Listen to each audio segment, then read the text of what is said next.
Point de mire 2.2, mathématiques 306, les propriétés des fonctions. Alors, à l'aide de deux exemples, on va explorer les propriétés des fonctions. Et un endroit où on aura une petite discussion, c'est au niveau de la décroissance et de la croissance, où j'ai pris la décision d'employer en fait le vocabulaire croissance stricte ou croissance simple, ce qui a une grosse influence sur ma définition ou ma façon de voir la constance. Donc, on verra ça bientôt. OK, j'ai séparé ça en deux. Ici, d'un côté, j'ai tout ce qui va faire appel à la valeur de x. Donc ici, valeur de x d'un côté, valeur de y de l'autre côté. Parce que je me suis rendu compte depuis que j'enseigne que le problème principal de beaucoup d'élèves, c'est qu'ils se demandent, ouais, mais je cherche quoi là? Je cherche ça valeur de x, je cherche ça valeur de y. Et souvent, au lieu de me donner la valeur de x, ils vont me donner la valeur de y. Alors tout de suite, on va mettre d'un côté le domaine, les zéros, la variation et les signes. Ça, c'est tout. On observe. En fait, on se demande sur quel intervalle de x la fonction va-t-elle agir d'une certaine façon. OK. Donc, dans le fond, c'est ça qu'on veut voir. Donc, on observe toujours la fonction, mais parfois, c'est pour quelle valeur de x la fonction se comporte-t-elle de telle façon. Donc, ce sera bien important. Et ici, on a les valeurs de y. Donc, le codomaine, la valeur initiale, maximum et minimum. Alors, allons-y pour le premier exemple. L'exemple. Alors, ici, dans le domaine, on nous demande quelles sont les valeurs possibles de x. Alors, moi, je dis toujours, imaginons là que moi, je tiens quelque chose d'horizontal, comme ça, je pars de la gauche. Et là, je me demande, est-ce que ma fonction existe ici? Elle n'existe pas encore. Elle n'existe pas encore, pas encore, pas encore. Et là, j'arrive ici, et là, je frappe un premier point, à la suite duquel ma fonction va commencer à exister. Donc, cette fonction-là, pour la valeur moins 7, elle vaudrait 3. Cependant, j'ai un petit point vide ici. Donc, un petit point blanc. Qu'est-ce que ça veut dire, un petit point blanc? Ça veut dire qu'en fait, je ne pourrais pas prendre le point moins 3. Moins 7, excusez. Je ne pourrais pas prendre la valeur moins 7. La valeur moins 7, là, elle est exclue de ma fonction, mais je pourrais prendre la valeur qui est immédiatement à côté. Mais la valeur qui est immédiatement à côté, est-ce que je pourrais dire qu'elle vaut moins 6,9? Non. Parce que je pourrais toujours ajouter un 9 dixième avant. Donc, elle pourrait valoir moins 6,99. Ah non, moins 6,999. En fait, je pourrais m'en approcher, m'en approcher, sans jamais la toucher, en diminuant toujours la distance entre le point, moins 7, et le point précédent. Mais comme je ne peux pas dire, ça va être quoi cette valeur-là? Je vais plutôt dire, je vais prendre moins 7. Donc, moins 7, là, ça va être la plus petite valeur, mais je ne la considérerai pas dans mon ensemble. Autrement dit, le moins 7 qu'il y a là, il n'appartient pas à mon ensemble. Et comment je note ça? Je note ça par un crochet qui va être dos à mon moins 7. Ce qui veut dire, je vais exclure le point moins 7 de l'ensemble. Il n'existe pas ce point-là. Je vais prendre le premier point qui est à côté de moins 7. Donc, dès que ça va être moins 6, quelque chose, bang, il appartient à l'ensemble. Bon, alors moi, je m'en vais, je continue vers ma droite. Et là, vous voyez, c'est la valeur de x que j'ai pris. Ce n'est pas la valeur de y. Donc, c'est ça les valeurs possibles de x. Ça veut dire qu'il y a une valeur correspondante de y, sans quoi il n'y aura pas de fonction à cet endroit-là. Donc, moins 7, c'est la valeur la plus petite, mais elle est exclue. Et là, je continue vers ma droite, et je vais m'arrêter où? Je vais m'arrêter vis-à-vis ce point ici.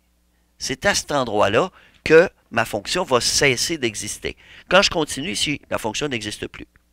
Donc, la dernière valeur pour laquelle ma fonction existe, c'est le 5. Mais 5 ici, contrairement au moins 7, il existe. Donc, je vais l'indiquer en mettant un crochet tourné vers le 5.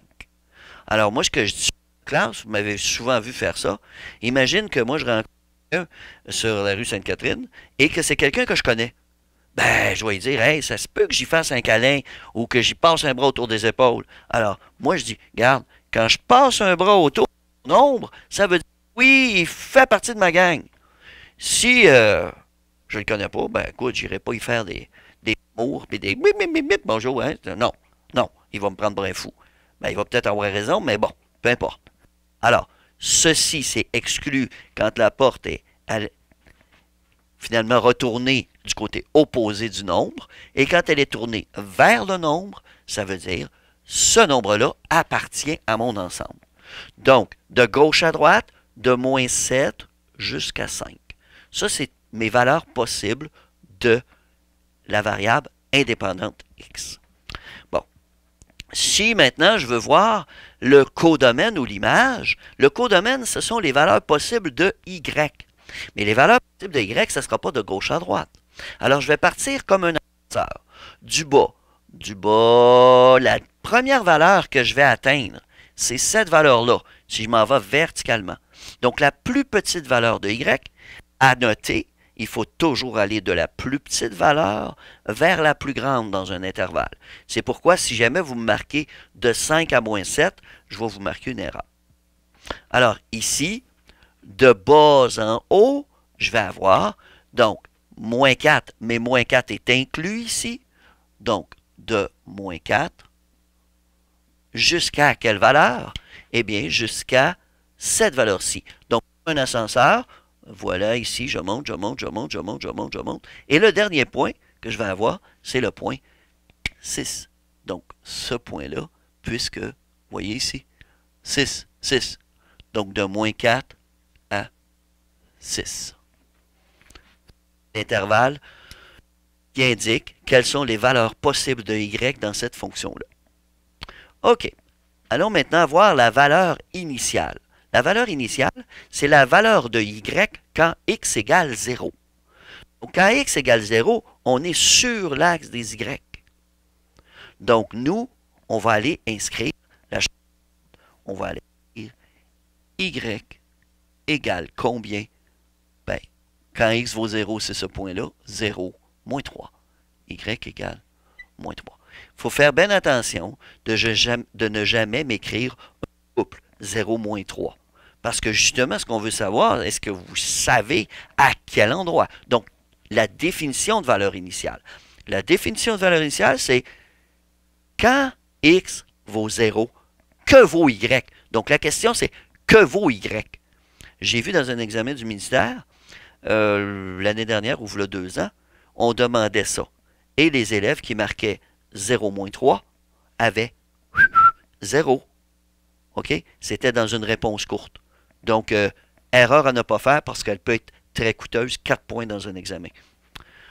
OK. Valeur de x quand y vaut 0, ce sont les zéros de la fonction. Comme vous voyez dans celle-là, il y en a plusieurs. Alors, on va les inscrire comme ceci. Donc, on va se préparer tout de suite au 4e secondaire. X égale quoi? Ben, x égale moins 2, parce que j'ai le point moins 2, 0, donc y vaut 0, moins 2. Et, deuxième valeur, x vaut 3. Donc, x égale moins 2 et x égale 3. Vous voyez, hein, ici, on parle des valeurs de x. Ici, on parle des valeurs de y. Alors, ça va vous aider à séparer le tout. OK, on peut aller voir le maximum et le minimum. Ce sont deux choses assez simples. Alors, le maximum ici, c'est la valeur maximale atteinte par y. Ben, la valeur maximale atteinte par y, c'est celle-ci. Donc, y égale 6. Le minimum, c'est la valeur minimale. Donc, y égale quoi? Y égale moins 4. Donc, vous voyez là? Moins 4 et 6. Vous voyez, mon domaine, codomaine, c'est souvent la même chose. Quand il y a un maximum ou un minimum. OK, allons voir un point de discorde ici. La croissance, intervalle de x pour lequel y augmente ou reste constant. Alors moi, j'ai tenu à mettre ça ici parce que l'exemple que je donne en classe, c'est l'exemple suivant. imaginons que je mets, et il y aura plus de subtilité là. C'est plus subtil que ce qu'on le fait en secondaire 3, mais il ne faut pas oublier qu'en secondaire 3, disons, on voit ça pour la première fois, il y aura moyen de devenir plus subtil à mesure qu'on s'en ira en quatrième, cinquième secondaire, puis surtout au cégep ou à l'université. Alors, on ne parlera plus des mêmes choses. Mais quand on parle de croissance, normalement, on parle de croissance, on dit, il y aura croissance si, par exemple, imaginons que je mets tous les élèves d'une classe en ordre croissant de grandeur. Bien, évidemment, il y aura croissance, mais il se peut qu'il y ait 3 élèves qui aient exactement ou approximativement la même grandeur. Donc, la définition de croissance, c'est quand le Y qui est ici à côté est plus grand ou égal. Plus grand ou égal. Donc, ça veut dire que quand il y a constance, il y aura en même temps croissance et décroissance, donc je devrais le mettre dans mon intervalle. C'est pas tout le monde qui le traite comme ça. Moi, je le traite comme ça parce que il y aura aussi la croissance stricte. La croissance stricte, c'est quand la personne à côté de moi ou le Y à côté de moi est strictement plus grand. Donc, moi, je les distingue, ces deux cas-là. Donc, ceci, on dira qu'il est en même temps croissant et décroissant. Alors, allons-y. Ça veut dire, intervalle de x pour lequel y augmente. Y augmente, là. Ben, regarde, c'est pas compliqué, là. Tu t'en vas dans une montagne, là. OK?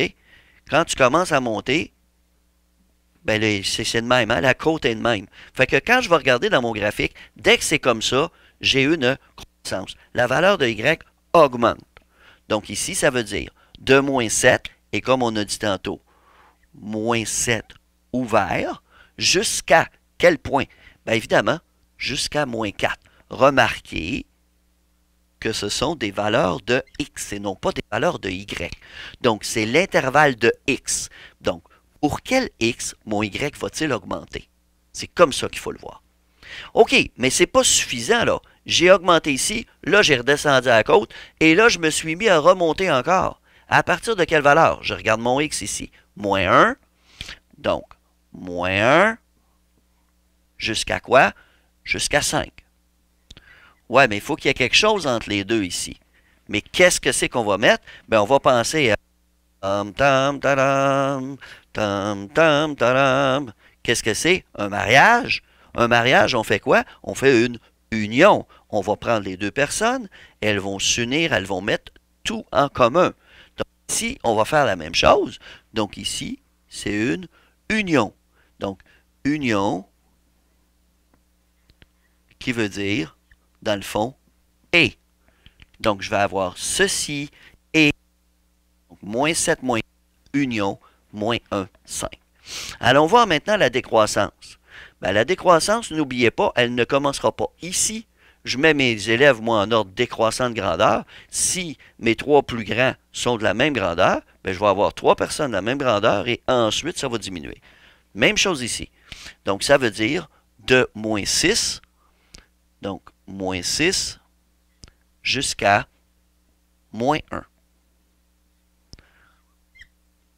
Remarquez ici que le moins 1 est commun à cette partie-là et cette partie-là, ce qui est tout à fait normal. Et la constante, ben la constante, c'est quand ça monte, ça ne baisse pas. Donc, moins 6 à moins 4. Donc, moins 6 à moins 4. OK. Positif, négatif.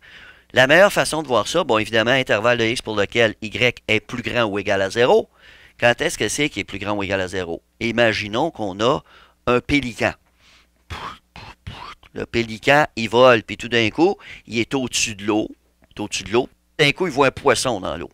Alors, il se garoche, il se laisse tomber, il met ses ailes de même, puis pow! Il va chercher le poisson. Ben, tant qu'il est dans les airs, on dira que le signe est positif. Dès qu'il est en dessous de l'eau, il pogne le poisson, puis là, whoop, il s'en retourne à la surface, et après ça, il se remet à voler. Bon, ben, cette portion-là, la position où le pélican serait sous l'eau, ça serait négatif. Donc, toutes les valeurs de y, regardez ma valeur de y ici, moins 3, moins 4. Regardez ma valeur de y ici, 6, 6, 3, positif. Ici, positif, 2. Donc, ça veut dire, signe positif, ça veut dire que ça partirait de moins 7 ouvert, c'est mon point de tantôt. Moins 7 jusqu'à quelle valeur? Jusqu'à moins 2. À partir de ce moment-là, mon pélican est sous l'eau. Union, là, il ressort ici. Et il va être en dehors de l'eau de 3 à 5. Alors qu'ici, ben regardez ça. Moins 2. Ben oui, c'est complémentaire, ça. C'est sûr que ça ne peut pas être un et l'autre en même temps. Donc, moins 2 à 3, il va être sous l'eau, donc négatif. Alors, ça fait le tour pour notre exemple 1. Là, pourquoi j'ai fait un deuxième exemple? Bien parce que le deuxième exemple, si vous remarquez, j'ai pas de point pour finir ou commencer ici. OK? Alors, ça va me changer une couple de petites choses. D'abord, dans un ensemble, quand on parle de domaine et d'image, ou de codomaine, c'est très important de voir que je ne pourrais pas marquer, par exemple, de moins l'infini à plus l'infini dans le domaine des valeurs possibles. Nous, on travaille, étant donné qu'on prend toutes les valeurs entre deux points, on travaille dans l'ensemble des nombres réels. Donc, si je parle de domaine, quelles sont les valeurs possibles de x? Ben moi, là, si j'étais capable de continuer mon dessin, là, ben ici, j'aurais déjà une valeur très bas, là, parce que ça descend, ça descend, ça descend, ça descend. Donc, moi, là, je marcherais directement sur ma fonction. OK? Ça veut dire que j'ai déjà des valeurs de x pour lesquelles j'ai une valeur correspondante de y. Donc, même chose ici, ça s'en va vers l'infini. Alors, plutôt que me marquer l'infini à plus l'infini, je vais inscrire les réels. Puis même, je pense que, regardez bien ça, je vais vous faire une petite modification. On va faire une petite modification à mon graphique ici. OK. On va faire une petite modification. Et mettons, à partir de... On va descendre ici. On va prendre le point 5. Mettons que c'est 5,3. 5,3. Ouais, on fait une petite modification. Vous allez voir pourquoi. Alors, moi ici, ce sont les réels parce que ma fonction existe de moins l'infini jusqu'à plus l'infini parce qu'elle sort des limites normales de mon graphique. Mais quand je vais aller au niveau du codomaine, moi, là, je vais faire mon ascenseur de tantôt. L'ascenseur, là, il part à moins l'infini. Puis là, il monte. Ben, à moins l'infini, j'ai déjà la fonction, hein, parce qu'elle descend ici. Puis elle descend là. Fait que ma fonction, elle existe déjà là. Donc ici, je vais avoir de moins l'infini. Donc, moins l'infini. Et regardez, j'ai une porte ouverte comme j'avais ici, à moins 7. Pourquoi? Ben, essayez de pogner ça, l'infini. L'infini, là, je pense avoir mis la grippe dessus, là, mais il y en a un autre en arrière. OK, je me mets la main dessus. Ah non, il y en a un autre en arrière. Il y en a un autre en arrière. Donc, c'est impossible. L'infini ou moins l'infini, je ne peux jamais pogner ça. Moi, je vais aller de moins l'infini pour les valeurs de y, et là, je monte, je monte, je monte. Et ma fonction existe jusqu'où? Jusqu'au point 3. Donc, de l'infini, de moins l'infini à 3. Donc, ma fonction existe jusque là. Maintenant, ici. Donc, ça, c'était la principale différence entre mon exemple 1 et mon exemple 2. Pour le reste, valeur initiale, c'est la même chose. Quand x vaut 0, y vaut quoi? Donc, y égale 2. Si vous voulez aller le faire avant que je le fasse, complétez ça. Vous avez juste à arrêter, pèse sur pause, va compléter en regardant l'écran. Donc, en regardant ici, en grossissant ça, et tu vas pouvoir savoir si tu as compris. OK? Donc, moi, je n'arrêterai pas, mais vous pouvez le faire. Valeur maximale atteinte par Y, on va le faire pendant qu'on y est. On voit que c'est le 3 ici. Donc, Y égale 3. Et la valeur minimale, quelle est-elle, la valeur minimale? Aucune. Donc, aucune ou aucun minimum. Pourquoi aucun minimum? On ne peut pas marquer que c'est moins l'infini le minimum. Parce que moins l'infini, ce n'est pas une valeur précise. Moins l'infini, ben, il y en a toujours une plus petite. Alors, moins l'infini n'existe pas. Ce n'est pas un minimum. OK, allons-y maintenant pour les zéros de l'équation. Dans ce cas ici, j'ai combien de zéros? Je vais en avoir ici 1, puis là, c'est bien maudit. Il aurait fallu que je l'inscrive ici. Je vais avoir un deuxième 0 ici. Fait que je vais le continuer pour être sûr de... OK. Ben oui. va pas penser à ça. X, donc 1, 2, 3, 4, 5, 6, 7, 8. 8, 0. Donc, je vais en avoir 2. Donc, je vais avoir le point X égale moins 3 et X égale 8. Voilà. Croissance, l'intervalle pour lequel il monte. Donc, ici, ça monte déjà. Là. Ça a commencé déjà à monter. Dès que je m'avance ici, là, ça augmente. Là, ça.